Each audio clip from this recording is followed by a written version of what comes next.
Well, hello and welcome to our latest episode of Rethinking Trauma and Transition.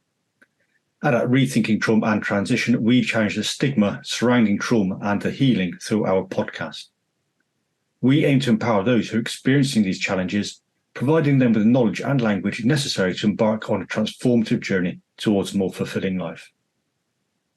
Thank you. So this week, we were fortunate enough to have a conversation with Rachel from Child Bereavement UK. Yeah.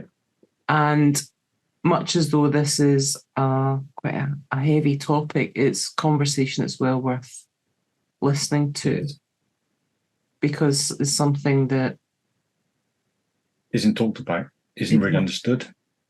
No. And that when that happens within our family unit and within our circles of experience, we can feel very adrift in how to have the conversations that need to be had and how to support each other through that. Yeah. Support. But it's also, as well, is the language that's used by people with the child.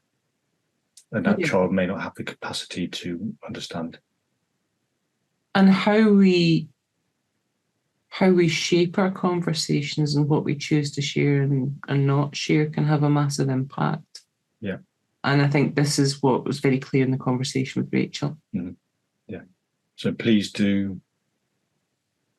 enjoy this podcast as best you can. Hopefully you get a lot from this and definitely useful information. Hello, Rachel. Thank you for coming on to our podcast. Can you give us a bit of a background about possibly yourself, the organisation that you work for, and what you do, please? Yeah, of course. So I'm Rachel Tegg, and I work for a charity called Child Bereavement UK. And we support children and young people up to the age of 25 and their families when they have experienced a bereavement. And we also offer support to parents and carers and immediate family members when a child of any age has died as well.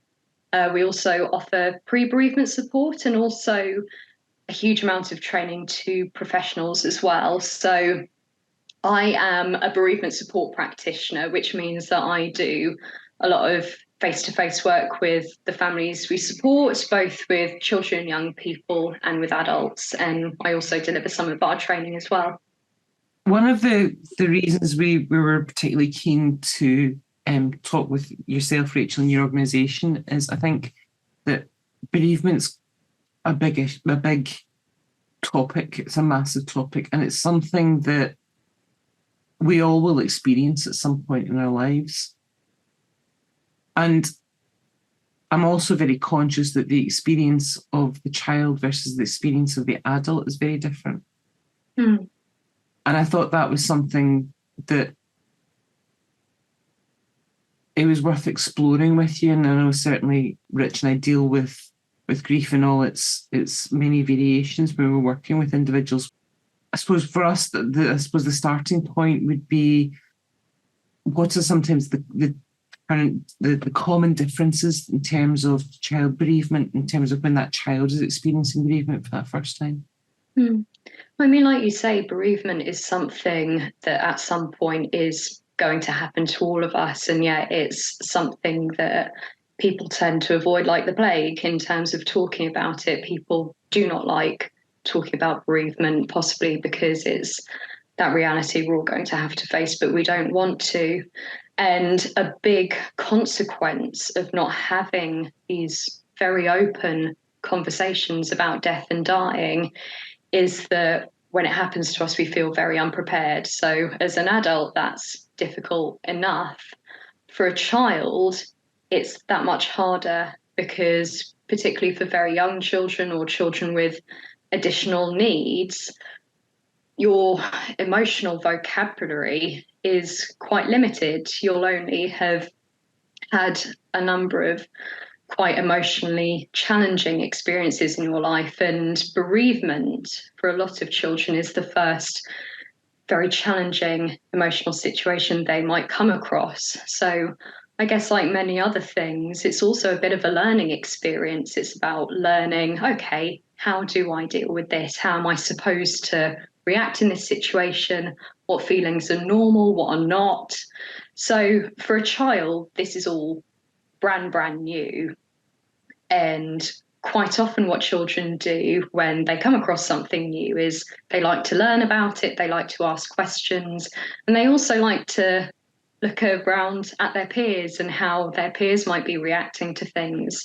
So for children, bereavement can be quite a lonely, quite a confusing time, because when they do experience a death and they then go back to school and see everybody else acting like normal, and yeah, inside emotionally, they're in turmoil. There's lots of confusion, lots of sadness, anger, and various other emotions that go on as well.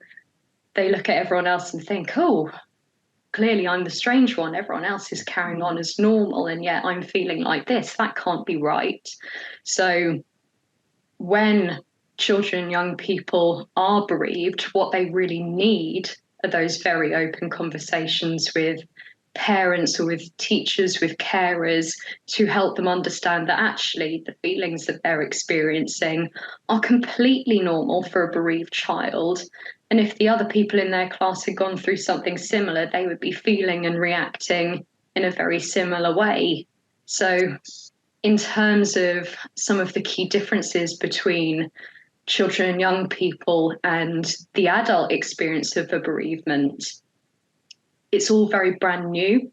It's all something where they, even less than an adult, know what to expect and how, or more what emotions they might be experiencing, and particularly the wealth of emotions that come with grief, that experiencing several feelings all at once. That's something that not a lot of children might have come across before, how you can feel both relieved and angry and sad and guilty all at the same time. And that's not only confusing in itself, but when it's something you haven't experienced before, it's that much more baffling. And I think another key difference, particularly for children and young people, is that when a bereavement happens, they feel incredibly out of control, because a lot of decisions are made around them. Sort of other family members, older family members will talk about funeral plans or what to do with the ashes and things like that, or what to do on birthdays and anniversaries. And for a child or a young person, it feels as though their voice is just taken away from them. They're not being asked their opinions, their thoughts, or what they might feel is important for a particular occasion. So it's also a very silencing time for a lot of children and young people. And any opportunities you can find to give them a level of control or some voice in what's going on around them is always what we say to people would be fantastic, because that's what really means a lot to children and young people.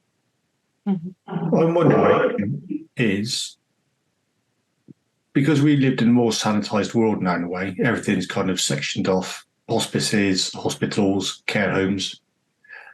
We're not, as we're growing up, we're not really experiencing that, what used to be extended families or families with, say, 5, 6, 7, 8 people in there living in that same house.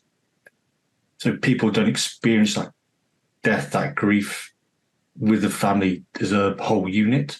So I wonder if that's changed the perceptions of how we grow up and how we deal with all death and grief. And I think a lot of the time it comes down to wanting to protect children, young people as well.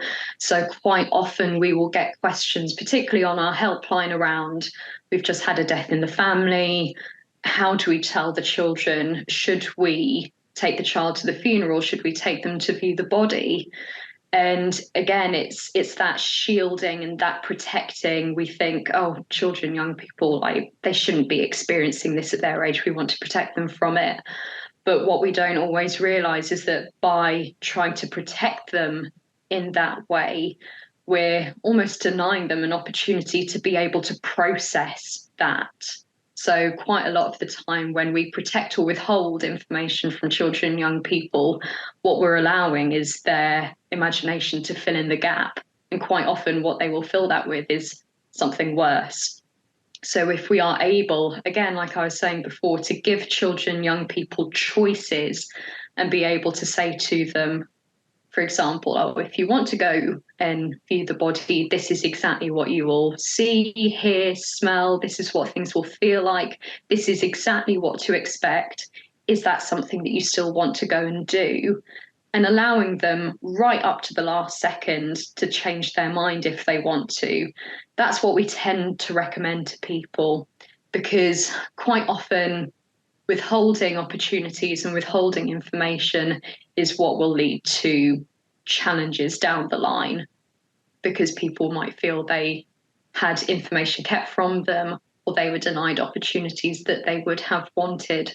So often when we try to protect, what we're actually doing is putting up barriers in terms of trust between parent and carer and child. So yeah, sometimes there is a lot of shielding for children and young people, but those are some of the barriers we need to start taking down so that they are able to process some of these really difficult things they're thinking and feeling. What does healthy processing look like for the child compared to an adult that when you're working with these children, young people on a regular basis? How would they present? Quite often what we say is that there are as many ways to grieve as there are people in the world. Absolutely everybody will grieve differently. Even within the same family, between siblings, you'll see individuals grieving in very different ways. There are various factors that affect the grieving process, down to the personality of the individual, their past experiences, their supportive environment, the circumstances of the death as well. So how individuals process their grief looks completely different from one individual to the next. Some people might take a lot of comfort from being able to talk about their grief and being able to talk through how they're thinking and feeling about things. Some people hate talking about their thoughts and feelings, and they find that can be a real barrier for them. And the way that they express their grief might be through creative things such as drawing or dance, or music is a brilliant one as well. So when we talk about doing grief work, or when we talk about processing, what we're essentially talking about is anything where somebody is able to spend time with those difficult thoughts and feelings, rather than trying to suppress them, squash it down, or put it off to one side and think, oh, I'll come back to that later. That healthy processing, or that healthy grief work, is sort of not only finding opportunities or finding ways of being able to spend time with these thoughts and feelings. But yeah, it's about when you naturally feel that grief coming up. People talk very often about grief coming in waves. So people will have times where they feel able to carry on with everyday life, and then they'll have moments where it feels like their grief really rears up in a particular moment. Maybe they've heard a song on the radio that reminds them of the person who died, or maybe they've even just woken up that day and they can tell, okay, this is going to be a difficult day. It's about allowing yourself to go with what comes naturally. Quite often people might think, oh, I should be grieving more, or maybe I'm grieving too much, or they'll try to force themselves into a place that they're not naturally feeling they should be. And quite often what we say is the healthiest kind of grief is allowing yourself to go with that very natural ebb and flow of grief. So when your grief does come up, if you're able to, allowing yourself to go with it, to sit with some of those thoughts and feelings, talk about it with someone if you want to, or find some other way of expressing your grief. And then when it feels like the right time to move back to doing everyday things and being able to carry on with what you were doing before, being able to go with that. So not trying to force yourself into grief or force yourself into feeling as though everything's normal and you can carry on with everyday things, but just being able to go with that shift and change. What I was really interested in the conversation was there's almost like an element of masking with children, isn't there? And it's not intentional masking, it's unintentional masking because of that inability to explore their emotional landscape or not having the emotional language to explore that landscape, which can lead to an awful lot of misunderstandings because there's almost two layers of masking. There's masking that's done by the adult to protect the child, which is that distance you were talking about, the lack of sometimes involvement, almost trying to keep them separate from the experience. And then there's a masking of the child itself, which is that not knowing how to explain or process or even understand their emotional landscape, which sometimes leads to misunderstandings of responses. And I think quite often children tend to go off what their parents show. So we quite often talk about parents and carers being models for their children and being able to model grief for their children. So like you say, quite often parents and carers might try to hide their own grief responses because they think, oh, I don't want my child to see me upset, or I don't want them to see me struggling because I want them to think that everything's okay and keep that normality for them. But actually, what you need to do as a parent or carer or anyone sort of supporting a child is be able to model for them actually what grief looks like. So if a parent or carer feels able to cry in front of their child or explain to their child about how much they're missing the person who died, what they're actually showing that child is these feelings are normal feelings. This is what you do with them. It's okay to cry. It's okay to talk. And actually, this is what you do in this situation. A bit like I was saying before with learning, children will quite often mimic what they see in a parent. So if they see their parent being able to grieve quite openly, they will feel able to do that themselves. So quite often, again, protecting a child by putting that mask on, the child is then probably going to mimic that and think that what you're supposed to do is carry on as normal. We don't talk about grief. We don't talk about granny dying. And we just carry on and we don't show some of those feelings. And you think to yourself, oh, these are strange feelings, but it's not something we show. So I have to keep it to myself. Do you think part and parcel of that is also about processing and new experiencing into our landscape of what life is all about? Because I'm just very conscious that sometimes, for instance, if I look at things like when we experience loss as a result of suicide from somebody we know or was within our circle, we know that there's an exponential risk in terms of the immediate circle with that. And part of that is almost that processing of that experience to almost try it on for size, that thought process, the concept, because it's not been a concept that's existed within our map of reality before. It might have been off to the side, but it's not something that's really been part of our lived experience before. Yeah. And the reason I'm saying that is because as a child, that child has no concept of death until they experience it for the first time. That's a whole different element that they're now got to find a place for within their territorial map. And it's almost like as a result, they've got to look round about them and go, well, actually, if they died, that means that so could you and you Absolutely. and you. And it brings home all of a sudden the impermanence of something which didn't exist in their reality before. Yeah, completely. And when we talk about the ages and stages of development, usually children don't actually have that concept of death and dying until they're sort of 5 to 7 years old. And that's when they start to understand actually what death and dying mean. And when they get to about 8 years old, that's when you start to understand the permanence of death and the fact that it is something that is universal. It's something that can happen to the people you care about, and it's something that can happen to you as well. And those are absolutely enormous concepts to try and get your head around.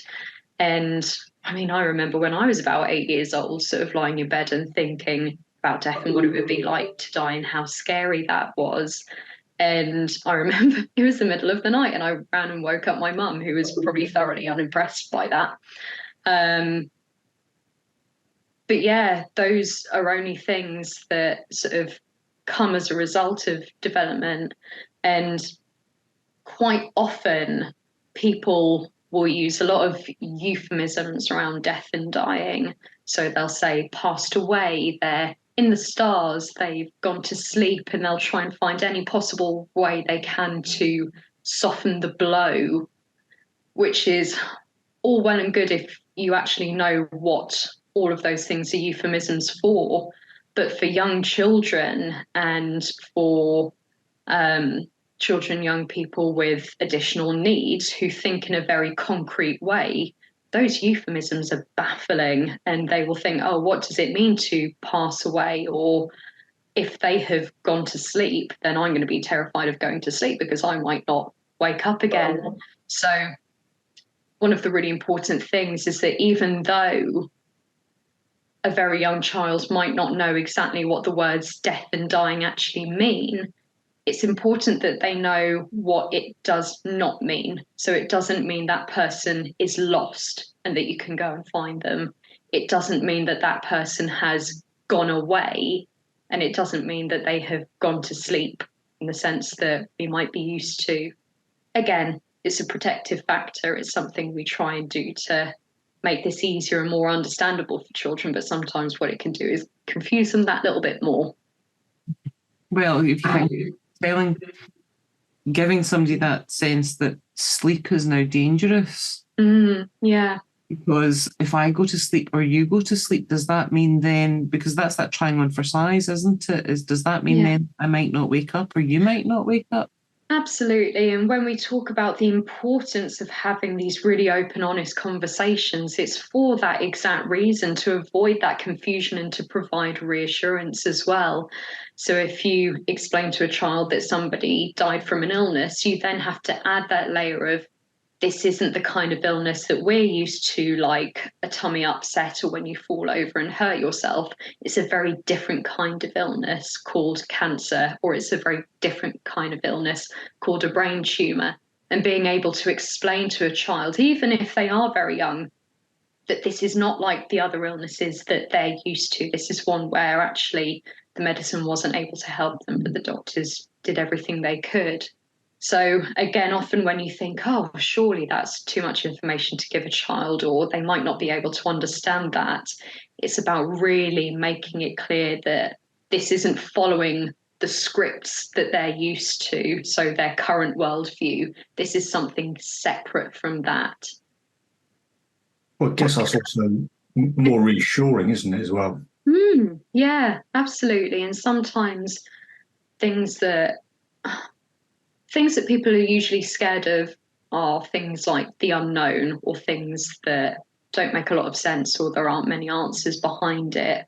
So the more information you can give children and young people in an age appropriate way, of course, the better, because like I was saying before, it's removing that opportunity for their imagination to fill in the gaps and imagine something 10 times worse or anything like that. Whereas actually, if they're given that information, that is reassuring, even though for us as adults, it might be really upsetting.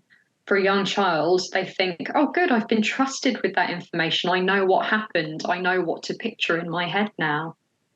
Because it's limiting what ifs, isn't it? It's removing as many of those what ifs as possible. Yeah, absolutely. And I think another thing that people tend to worry about are those questions that don't have answers to them. And people really dread some of the questions that children come out with, those curveball questions of, oh, what happens at a cremation? Or what happens when you die? You think, oh God, how do I answer this? And quite often for some of those questions, we have some golden rules, if you like. So particularly if it's a question that catches you off guard and you think, I have no idea how to answer this, a really good kind of response is to be able to say, that is a brilliant question. That's a really good question. I'm really glad you asked me that. I don't know the answer right now, but let me go and find out, and I'll let you know by the end of today. What that does is it lets the child know they've done the right thing in asking that question. They've been heard by the parent, and they're going to get an answer later, so they can go off and play and think, hooray. The next one would be to be able to sort of say to them, oh, actually, what do you think that means? What do you think happens when somebody dies? What do you understand a cremation to mean? Because what that then allows you to do is gauge what the child's understanding is in that moment. Rather than giving them all the information at once, what you can do is see, okay, this is what they understand so far, and I can just add in a little bit and see if they're happy with that answer. If they want more information, I can add a little bit more. And then the final one would be able to say, actually, I don't know the answer to that question. It's a really good question, and I'm glad you asked it, but I don't actually know the answer. Nobody really knows the answer to that. And then what you can follow that with is being able to say to a child, not knowing the answer to that question can feel really scary, or it can make you feel quite angry or quite confused. How does it make you feel? So being able to acknowledge, I don't have the answer to that question either, but then reflecting on the feelings that come with that. One of the things that I've come across is, I suppose, sometimes that misunderstanding of what's going on for a child in terms of their bereavement experience that can, I suppose, manifest in different ways and is sometimes mislabeled, whether that's a child that suddenly starts having nightmares or starts finding problems going to school, for instance, and maybe they have an exaggerated fear response to something else, which means that when that plays out, then they can't be away from you because they're looking for reassurance. From working with individuals, what I've come across in these situations is almost that sense check of what's really happening in terms of that anxiety, that fear, that concern, that behaviour. Because sometimes it's not actually what's at the surface. Maybe it could be something as simple as that child still struggling to process and place the concept of grief and loss within their arena and applying it universally and being really anxious about that, but not being able to express that anxiety. So it comes out in different ways. Yeah, and again, those are all things that can be helped by sort of modelling grief for children, young people when they are younger, so that they are able to identify, oh, maybe this is something that's come as a result of that. And also encouraging those really open conversations and being able to offer some of those thoughts to a child. So, oh, actually, since grandma died, have you been worrying about other people dying? I think, again, some people tend to think, oh, is that going to plant a seed in their mind that they need to be worrying about these things? But actually, if you have these really open conversations, that's not then something you need to worry about because you can talk through it and you can talk about it. I think so much of it stems from fear of making things worse. And again, it's just denying a child those opportunities to understand it a little bit more, figure out how they might be feeling about it. And also a big part of it is also being able to understand why they might not be grieving for someone as much as another person in the family as well. Because in any family, you're going to have very different relationships to the person who died. The way in which they die might impact you in a different way. Your background might inform you in a different way of how to respond to this. So you also get children, young people feeling very guilty if they're not that upset by what's happened, but other people in the family seem to be really, really upset. And they think, oh God, what's wrong with me? And they almost go in the opposite direction and think, should I be grieving more? So yeah, it can be really, really challenging. And I think this is why it's so important to have these conversations, not just at home, but elsewhere as well, about how it's okay to grieve in whatever way comes for you naturally, in a sense, like we were talking about before, with that very natural ebb and flow, just going with whatever comes up in the moment. I think another thing parents and carers quite often say to us is, oh, they don't seem to be grieving at the moment, and I don't want this to affect them in later life, so we want to get support in now. And quite often what we find is that if somebody isn't expressing their grief at the moment, or if someone doesn't feel ready to talk about their grief, it's because they're not in that place right now, or they don't feel able to go to that place right now. And that is absolutely fine. Quite often, when you try to force interventions or support on someone who doesn't feel that they need it or want it, it has that adverse effect of they push even harder against it. So quite often what we say to people is, when you feel ready for that support, that's when we or your parents and carers or school will be there to offer you that support. But so often they need space and time to get to that place where they realise they want to reach out for something. I had that experience when I was growing up. So my dad died when I was about 16 years old. And I had an uncle come to me while I was doing some work out in the garden. You're not grieving, why aren't you doing this, why aren't you doing that? So it's like an accusation as to why am I behaving in such a manner? Yeah. I think that comes down to that expectations, isn't it, of what a grief response actually is. And it just, I was listening there, that we talk about complex grief as being something different, and actually all grief is complex. Yeah, and all grief is completely and utterly different. I think it's like with anything, when you really start to notice something affecting your ability to function, that's usually a good time to reach out and say, actually, I need an extra bit of help with this. But a big part of why people reach out to us for support is because a lot of people might sort of give their opinions on what grief should look like, or the timeline attached to grief, and they think, am I doing this normally? So what I quite often find is people tend to offer their opinions very much whenever you have a baby, whenever you have a wedding, and whenever someone dies. Everyone will have a very strong opinion on how things should be done. And it's exactly the same with grief. People will either go down the side of, oh, it's been 6 months, I would have thought you'd be over this by now. Or they'll go down the line of, oh, if I were you, I wouldn't be able to get out of bed in the morning.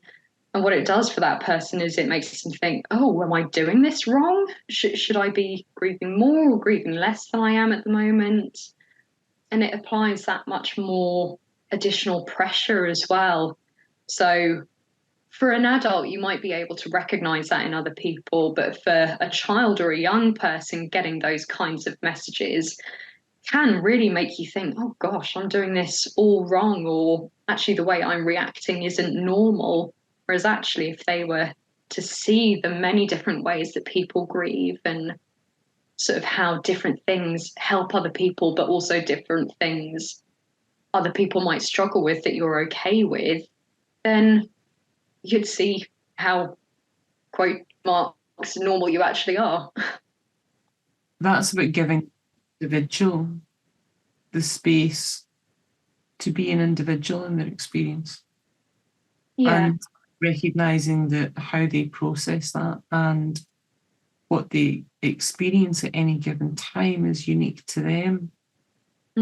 Yeah, and I think quite often people will say to a child or a young person, oh, you must be feeling this, or you must be feeling that, or what every teenager despises to hear, I know how you feel, or I understand. And actually, it's not so much about knowing how someone must be feeling and actually seeking to understand their experience, because everybody's experience of grief is going to be completely different. So being able to say to someone, can you help me understand a bit better how you're feeling or how you're reacting to this or why you might be responding in this way. Or I'd really like to understand your experience a bit better. It's just a tiny way you can tweak your language that helps someone feel heard and as though you're seeking to understand their experience rather than assuming that they should be feeling something and therefore feeling guilty about how you're actually reacting to it. I think that removal is incredibly powerful because it allows space for that individual to experience what they're experiencing.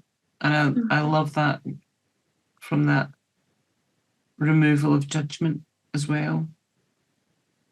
And it means that we're acknowledging that where they are isn't something that we know about at that point in time, but we're inviting the conversation. Yeah. And again, even within families as well, sort of, you might see that one sibling is responding in one way, another sibling is reacting completely differently, and just taking the time to sort of say, I know they might be acting like this, but I've noticed that you've become really quiet recently, and I just want to sort of understand a little bit better. And also, I think the other thing that people make a lot of assumptions about is what support an individual might need. And again, if we think back to when I was talking about giving children and young people as much control and as much of a voice as possible, another thing they really appreciate is being asked what kind of support they want, because it might not be something like what we offer at Child Bereavement UK. They might absolutely despise the thought of having a person to go and talk to or having a stranger to talk to. And actually, the kind of support they might want might be something like joining a football club or, I don't know, going out for a walk every Sunday. It could be absolutely anything. So actually being able to say to someone, I've noticed you've been really struggling recently, and I just want to know what support you'd find really helpful, whether that's a club or something to do or someone to speak to. What would it be for you? What would you find really helpful? I think that's what we quite often find in schools as well. Children will be given timeout cards, or they'll be told, oh, you can go to the quiet room or this or that. And actually, what can be most helpful is just saying to a child in school, what could we do that would be most helpful for you? If you were to imagine the best thing we could do to help you, what would it be? And how can we work together to get as close to that as possible? Yeah. I think that, Rachel, that leads nicely onto that triangle you were on about, weren't you? With the base and then it goes up in various stages. Yeah. So that's something in the NICE guidelines, which is a pyramid of support. And what it basically says, there are 3 different levels to this pyramid. At the bottom, you have most. So most people will be able to get the support they need in their bereavement from their existing support networks. So friends, family, school, work, whatever it might be, those existing supportive systems they have around them should be able to give them all of the support they need in the here and now. The next step up that pyramid is the sum. And some people might need that extra bit of support. And that's where organisations like ours, like Child Bereavement UK, would come in, where they just need maybe one-to-one support or group support, just an added layer to go around that. And then right at the top, you have the few. So there will be a few people where actually they might need specialist support. So it could be trauma support if you've had quite a traumatic experience. It could be psychological or therapeutic support or going to see a counsellor. But that's what you'd have right at the top. So I think what that goes to show is actually the importance of educating people as much as possible about how important a role they play for someone in terms of their support. Because if you think about it, a lot of the people who can really make the most difference are the friends and family, the work colleagues, the school peers, the teachers, everyone who has that day-to-day contact with an individual, just tiny little things they do can make a difference for that person to help them feel heard and recognised, and that someone again is wanting to understand what they're going through and wanting to know more about what they can do to be supportive. So I was wondering then, is, as you mentioned, of your organisation, the support that provides to people, somebody calls your line or sends an inquiry into your organisation, what does that support, or how's that initial contact like? What would that be like for them? So yeah, if anyone would even just like to talk through their bereavement, what they can do is they can give our helpline a call. It's open Monday to Friday, 9 till 5, or they can pop onto our website just if they want a bit of information and guidance on their bereavement.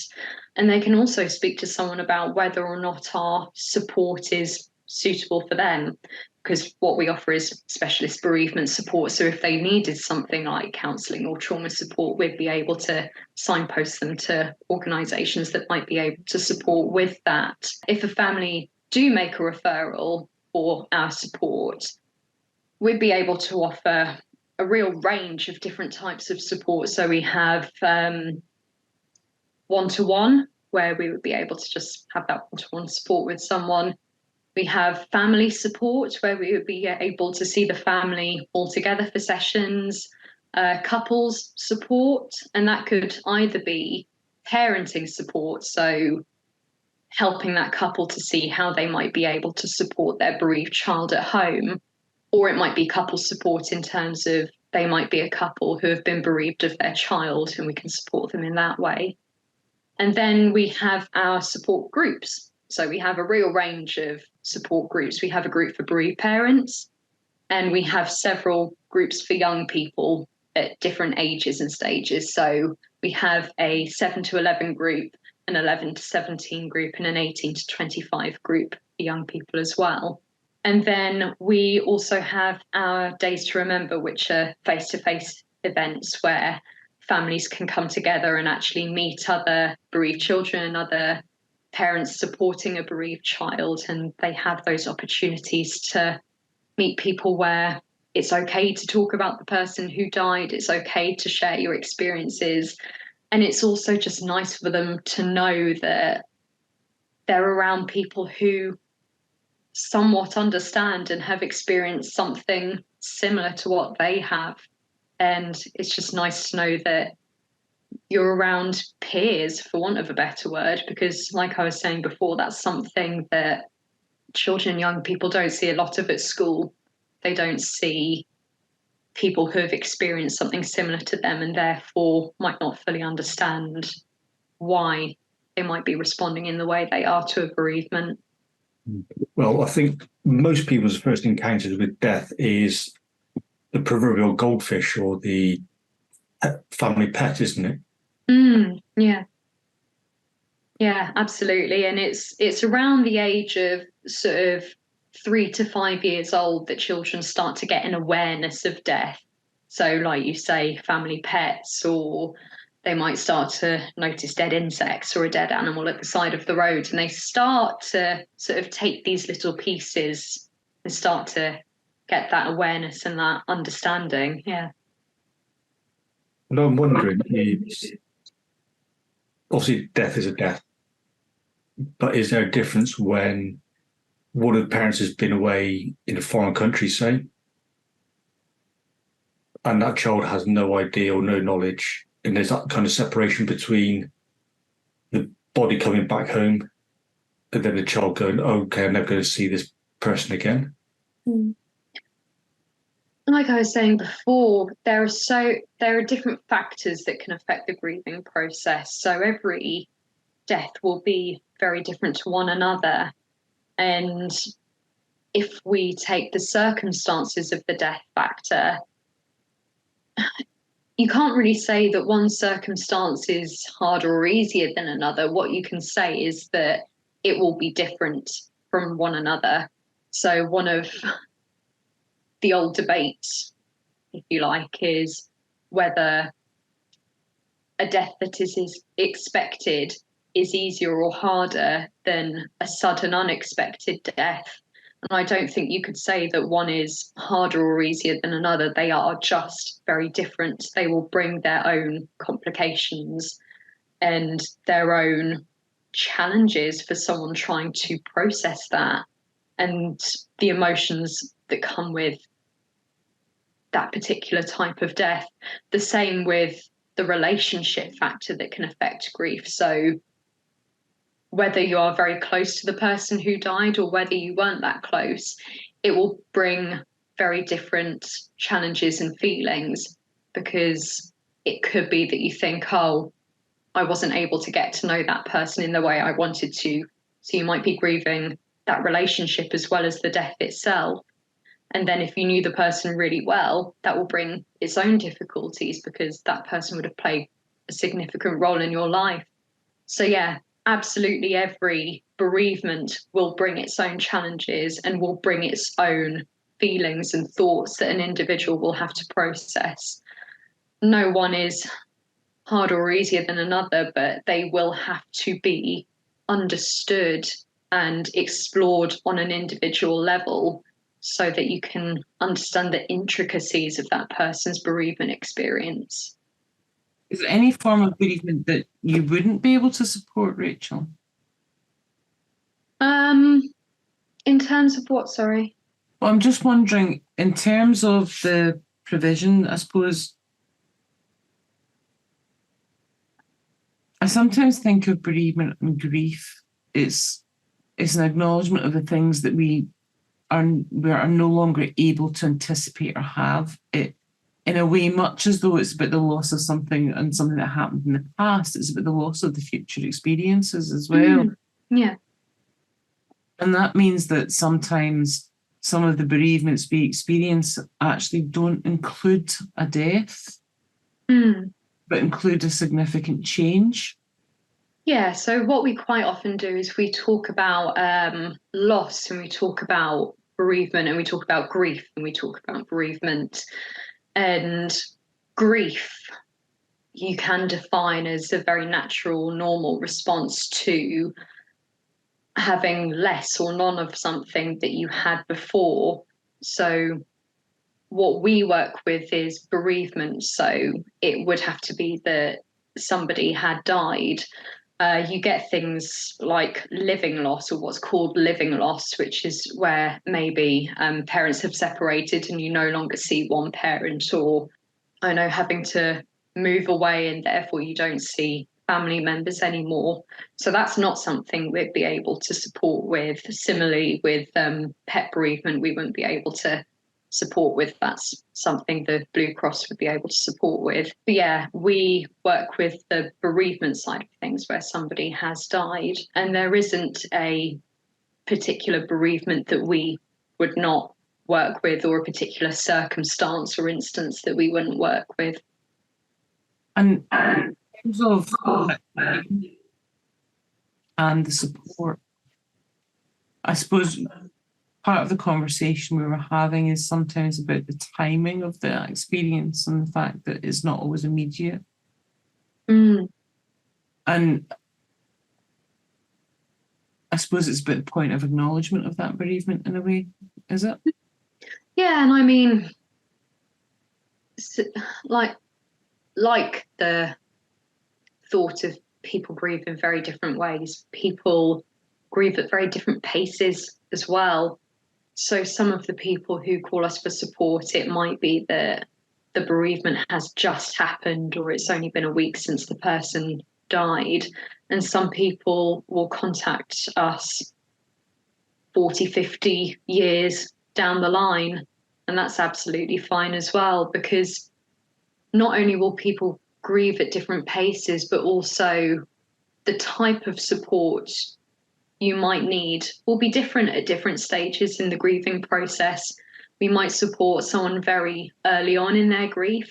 They might then finish that support and come to us several years later when their grief is in a very different place and they're facing new challenges with that grief as well.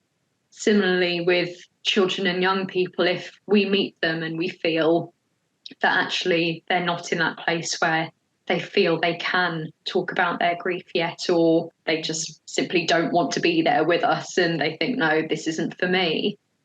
What we might then do is we'll see them several years down the line when actually they do feel ready for that support now, and they'll be coming at it from a very different place, or a new life experience or a new life stage will reawaken that grief for them, and they'll think, right, yeah, I'm back in that place and I need to get that support again. So yeah, there's no ideal specific time to engage in support. It's more when it feels right and when it feels like something that you need, and the type of support you need will shift and change over time as well, because grief can have a real knock-on effect on lots of other aspects of your mental health, but also other aspects of your life. It can affect finances, it can affect relationships, it can affect physical health as well.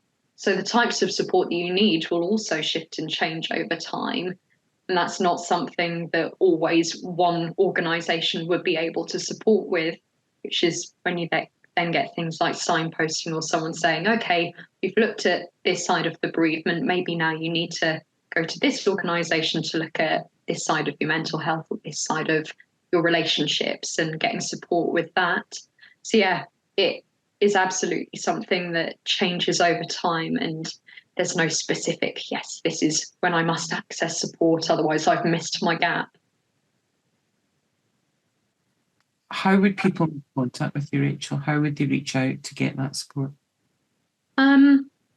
So we have our helpline, which is open Monday to Friday, 9 till 5. You can call them on 0800 02 88840, and a member of our support team will be able to take down your details and make that referral for you. But our helpline is also there for if you don't want to go straight in for a referral for support. They're also there just to have a chat and to be able to talk through any questions or concerns you might have regarding your bereavement as well.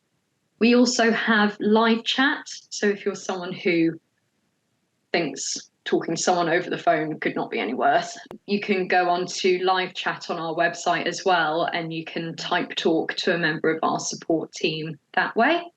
And we also have our support email, which is support@childbereavementuk.org, and you'll be able to jot your thoughts down in an email as well. So there are a few different ways of getting in touch with us. And we also have various trainings and webinars, not just for professionals, but we also have one for parents and carers as well, on what you might see in a bereaved child and how you can support them at home, that we have on our website, as well as an absolute wealth of information and guidance sheets on our website, and also some very specific guidance on language that you can use to answer a child's questions, or explaining difficult things like when someone has died by suicide or when someone's not expected to live. We have lots of guidance on specific language that you can use for children at different ages and stages to help give them that information that they need, but in a way that they will understand and won't sound scary to them. In summary then, what do you feel it's important for people to know about, I suppose, things to keep in mind in terms of working through their own bereavement or a bereavement experienced by a member of the family? If you had to give them some key takeaways from our conversation today, what would those be? I think one of the main things would be, if you are trying to support other people in their grief, it is almost imperative that you find support for yourself to be able to do that. Yeah, it's that old thing that they say on aeroplanes, isn't it? That you need to put your own mask on before you help somebody else.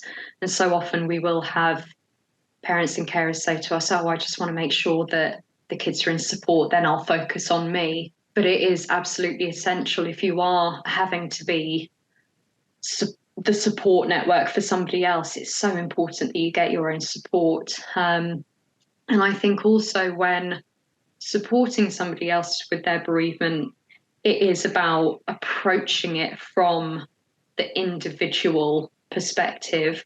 So trying to understand that individual's experience, how they as an individual are feeling, whilst also fully understanding and accepting that their experience might be very different to your own, and also speaking with them on how they particularly want to be supported, what they feel would be the most helpful support for them as an individual, and really being able to understand and accept that everybody grieves in a different way, and that is